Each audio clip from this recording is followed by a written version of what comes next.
Bismillahirrahmanirrahim. Today's topic is Darlington pair. Darlington pair जो है वो एक ख़ास किस्म की सर्किट की कॉन्फ़िगरेशन है जो कि एक इलेक्ट्रिकल इंजीनियर डार्लिंगटन ने पेश की और जिसके बारे में ये कहा जाता है सिडनी डार्लिंगटन, जो 1906 टू 1997 तक जो है वो ज़िंदा रहे और बड़ी खिदमात थी इनके। इलेक्ट्रिकल इंजीनियर थे और इन्होंने बहुत सारे अवार्ड भी जीते हैं, ठीक है। और 1975 में ये रिसीव्ड जो है प्रेसिडेंशियल मेडल भी मिला है इनको और IEEE इज एडिसन्स मेडल भी इनको मिला for his basic contribution to network theory and for important invention radar systems and electronic circuits. वो खैर उनकी काफ़ी थी और इन्होंने ये जो कॉन्फ़िगरेशन थी ट्रांजिस्टर की जिस पे अभी हम बात करने लगे हैं, इसको बाकायदा पेटेंट करवाया 1953 में और अब उन्हीं के नाम से ये दुनिया में जानी जाती है। तो इसमें उन्होंने किया क्या ये इस पे बात करते हैं। Excuse me. आपको पता है कि इनपुट रेजिस्टेंस जो है वो सर्किट्स में काफ़ी इंपॉर्टेंस रखती है और इनपुट रेजिस्टेंस का ज़्यादा होना एक अच्छी बात होती है। इस तरह के सर्किट की स्टेबिलिटी ज़्यादा होती है, ठीक है। तो इनपुट रेजिस्टेंस हम ज़्यादा करना चाहते हैं और इनपुट रेजिस्टेंस जो है वो दो चीज़ों पर डिपेंड कर रही होती है। एक वो बीटा AC पे डिपेंड करती है और दूसरा वो एमीटर की रेजिस्टेंस पे डिपेंड करती है। अब अगर हम एमीटर की रेजिस्टेंस को बढ़ा देते हैं तो हमारा जो गेन है या सॉरी इनपुट रेजिस्टेंस है वो बढ़ जाती है। लेकिन प्रॉब्लम ये है कि इनपुट एमीटर की रेजिस्टेंस ज़्यादा होने से इनपुट रेजिस्टेंस बढ़ जाती है। फ़ायदा तो हो रहा है, दूसरी तरफ एमीटर की रेजिस्टेंस का इजाफा होने से गेन कम हो जाता है। तो हमें समझ नहीं आती, अगर हम एमीटर की रेजिस्टेंस को कम करते हैं तो उस सूरत में क्या होता है कि हमारा गेन तो ज़्यादा हो जाता है, लेकिन दूसरी तरफ पे हमारा जो साथ प्रॉब्लम होता है वो ये कि इनपुट रेजिस्टेंस हमारी थोड़ी हो जाती है। और अगर हम इनपुट रेजिस्टेंस के लिए हम फिर जो है हमारे एमीटर रेजिस्टेंस को बढ़ा दें तो हमें दूसरी तरफ नुकसान होता है। और अब इस पे कोशिश की गई है कि वाई नॉट हम बीटा AC को इम्प्रूव करने की कोशिश करें और रेजिस्टेंस को छोड़ दें। ये जो पेयर पेश किया डार्लिंगटन ने, इस पेयर ने बीटा AC को मल्टीप्लाई कर दिया है और इन्होंने किया ये है, दो ट्रांजिस्टर लिए और उन दो को इस तरह से कनेक्ट किया है कि दोनों के कलेक्टर आपस में मिला दिए और जो पहले का एमीटर है वो दूसरे की बेस के साथ कनेक्ट कर दिया, ठीक है। पहले का एमीटर दूसरे की बेस से कनेक्ट कर दिया और कलेक्टर दोनों के मिला दिया और इनपुट जो है वो बेस पे दे दी पहले के।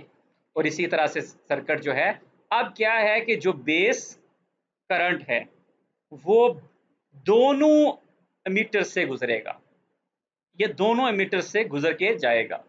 तो लिहाजा दोनों एमीटर्स इन्वॉल्व हो जाएंगे, दोनों ट्रांजिस्टर इन्वॉल्व हो जाएंगे और दोनों का बीटा AC मल्टीप्लाई हो जाएगा। कैसे होगा आइए देखते हैं। आपको पता है कि जो पहला एमीटर है उसकी जो एमीटर करंट है, AC एमीटर करंट है, वो पहले के बीटा AC इंटू B1 के बराबर है, यानी बेस करंट के। जैसे आपको पता है बीटा AC क्या होता है, IB over IC over IB होता है। तो तकरीबन ये क्योंकि अप्रोक्सीमेट डाला गया है तो IC को रिप्लेस कर दिया गया है IE के साथ, तो तकरीबन IE ओवर IB के इक्वल होता है। तो लिहाजा खाली IE इज इक्वल टू आप approximately equal to beta AC 1 B1। अब आप बताएं कि जो दूसरे मीटर की जो करंट होगा वो किसके इक्वल होगा, वो बेसिकली बीटा AC 2 साथ में पहले इसकी जो बेस पे, इसकी बेस पे तो वो है जो उसके मीटर पे था, यानी कि IE1। तो IE1 ऊपर किसके इक्वल है, वो तो बीटा AC1 IB1 के इक्वल है। तो लिहाजा ये बीटा AC आप देखें आपका क्या हो गया है, मल्टीप्लाई हो गया है, यानी दोनों के बीटा AC आपस में मल्टीप्लाई हो जाएंगे। तो ये तो बहुत बड़ी वैल्यू बन जाएंगे। दोनों को मिला के जो बीटा AC टोटल बनेगा वो उसको खाली बीटा AC कहेंगे। Beta AC1 into beta AC2 is equal to beta AC।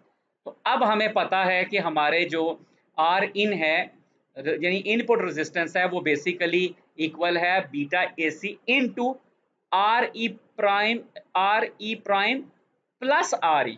तो अगेन वही बात कर रहे हैं कि अगर फर्ज करें ये RE प्राइम वाला जो है ये बहुत छोटी वैल्यू है आर ई की निस्बत, वेरी मच स्मॉलर है, तो इसको इग्नोर कर देते हैं, तो फिर खाली आर ई रह जाएगा, खाली आर ही मल्टीप्लाई होगा बीटा के साथ, और बीटा यहाँ दोनों शामिल हो जाएंगे। तो यहाँ इस सर्किट ने क्या मुमकिन बना दिया है, इसने बीटा ए सी को ज़्यादा कर दिया है, और बीटा ए सी ज़्यादा होने से हमारी इनपुट रेजिस्टेंस अब बढ़ गई है।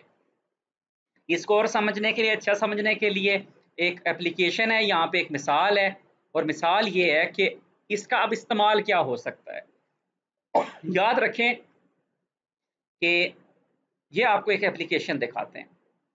हमारे पास एक पार्शियल डायग्राम है कॉमन एमिटर एम्पलीफायर की, यानी हम एम्पलीफिकेशन के लिए कॉमन एमिटर एम्पलीफायर इस्तेमाल कर रहे हैं, ठीक है। और दूसरी तरफ हमारे पास आगे आउटपुट पे एक क्या है, एक लोड है, एक स्पीकर है जिससे आवाज ने पैदा होना है।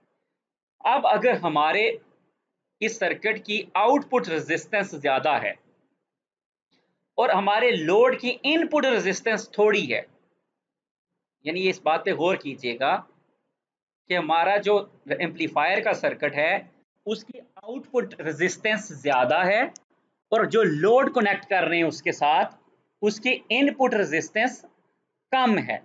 तो असल में इसकी आउटपुट के साथ उसकी इनपुट कनेक्ट होगी। तो अगर डायरेक्टली आप इस लोड को, अगर आप डायरेक्टली इस लोड को इसके साथ कनेक्ट करेंगे, इंपीडेंस मैच नहीं होगी।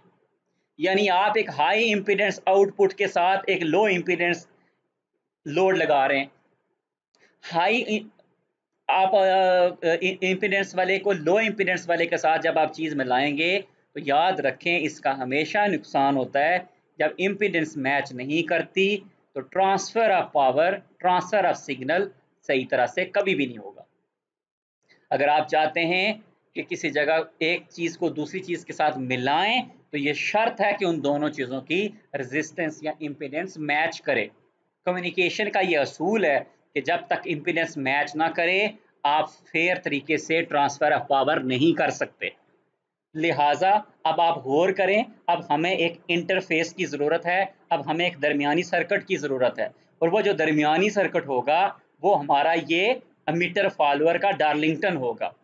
अब आप देखिए इसकी आउटपुट रेजिस्टेंस है हाई, और हमें पता है कि हमारे डार्लिंगटन पेयर की इनपुट इम्पीडेंस है हाई, तो इधर हाई से हाई मिल गया, परफेक्ट मैच हो गया, मैचिंग हो गई, ज़बरदस्त ट्रांसफ़र होगा।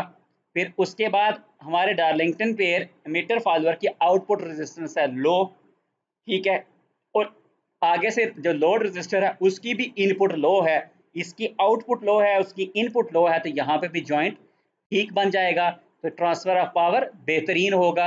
और इसका वोल्टेज गेन वैसे भी 1 है, जो भी वोल्टेज गेन हमारे इस कॉमन मीटर का होगा वही यहाँ ट्रांसफर हो जाएगा, क्योंकि ये मीटर फॉलोअर है, ये तो मीटर को फॉलो करता है, जो इसकी पीछे बेस पे देंगे वही मीटर ले लेगा, लिहाजा ये उसके गेन को चेंज तो नहीं करेगा लेकिन इम्पीडेंस उसकी मैच करवा देगा, और इस तरह से यहाँ का जो सिग्नल है स्पीकर तक बेहतर तरीके से पहुंचेगा।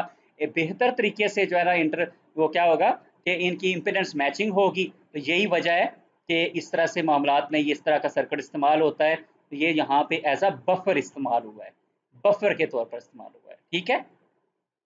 और बफर एक ऐसा जो है सिस्टम होता है जिसका जो ऐसा सर्किट है या ऐसा सिस्टम है जिसका गेन 1 होता है, लेकिन वो इम्पीडेंस मैचिंग के लिए इस्तेमाल किया जाता है। तो ये जो है यहाँ पे एग्जांपल दी गई है, तो आपने इस एग्जांपल को खुद ही देख लेना है, ठीक है। तो आई होप कि आपको समझ आई होगी कि डार्लिंगटन पेयर से क्या फ़ायदा मिला कि हमारा बीटा डीसी जो है मल्टीप्लाई हो गया, और beta DC sorry beta AC, और बीटा एसी के इजाफे ने बेसिकली इनपुट रेजिस्टेंस में इजाफा किया, और उस इजाफे ने हमें देखें क्या एप्लीकेशन कहाँ पे क्या फ़ायदा दे दिया। आई होप आपको समझ आई होगी। तो थैंक यू वेरी मच। आपने एग्जांपल करनी है जिससे आपको मज़ीद आपके इस मीटर फॉलोअर की सही तरह से समझ आएगी।